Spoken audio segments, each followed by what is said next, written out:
On parle emploi avec vous aujourd'hui, Nancy, Exactement. et plus particulièrement le statut de stagiaire, la rémunération a changé. Exactement, les stagiaires, le statut a changé. Donc aujourd'hui, au bout de 2 mois de stage, vous avez une prime obligatoire de 500,51 €. Me demandez pas où sont passés les 51 centimes, je sais pas d'où ça sort. Oui. Au lieu des 476 en décembre et des 436 € depuis plusieurs années. Donc vous êtes stagiaire, au bout de 2 mois, vous ne vous faites pas avoir, si je puis me permettre l'expression, et vous demandez cette prime qui vous est due. Petit clin d'œil aussi aux écoles. Actuellement, on voit passer des campagnes. Il faudrait arrêter aussi de prendre les gens un petit peu pour des lanternes, si ce n'est autre chose. On voit des écoles qui prétendent faire du recrutement et qui en fait proposent des stagiaires. Eh oui. Voilà. Eh oui. Donc ça, franchement, c'est pas très classe. C'est pas très glorieux d'abord pour leur établissement. Nous, en tant que cabinet de recrutement, on est très vigilants après sur leur façon de se comporter. Et puis non, on ne recrute pas des stagiaires. Le stagiaire, d'habitude, il fait l'objet d'une mission de stage. C'est-à-dire qu'il a un projet éducatif pour faire son stage ou un projet de formation. C'est pas un recrutement. Le stage en entreprise est la continuité d'une formation ou d'un apprentissage. Donc, je trouve que c'est jouer sur les mots, c'est maladroit.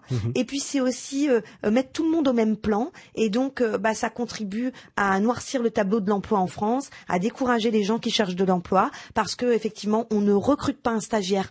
On passe une convention de stage. C'est ça. On passe une convention d'apprentissage en lien avec un établissement, mais on ne recrute pas un stagiaire. Et ça, franchement, ça m'irrite un petit peu ce matin. Ça, j'ai remarqué. Et il faut que ce soit très, très clair depuis le début. Oui. Et donc, faites attention aux candidats qui cherchent du travail. Faites attention parce que ces écoles, ces entreprises qui jouent là-dessus, vous fourvoient, vous prennent de l'énergie et du temps parce que vous répondez alors qu'en fait, ils cherchent un stagiaire. C'est ça. D'accord? Soyez vigilants. On continue? Ouais, allons-y. Bon, le statut de stagiaire. Allons-y. Le statut de stagiaire. Ne vous faites pas avoir non plus. Vous devez rester dans la limite de votre stage.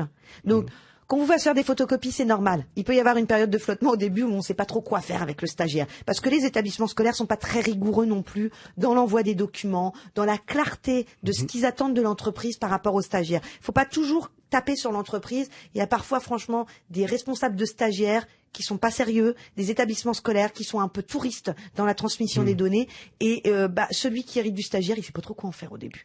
Donc qu'on vous fasse faire des photocopies, qu'on vous fasse faire du classement, il y a pas mort C'est normal, c'est classique. C'est normal. Par contre, mais on après, définit vraiment pourquoi ce stage. Exactement. Il est défini d'emblée. Et vous êtes là aussi acteur, c'est-à-dire que vous avez le droit de dire à votre responsable de stage, normalement, je suis censé faire ça.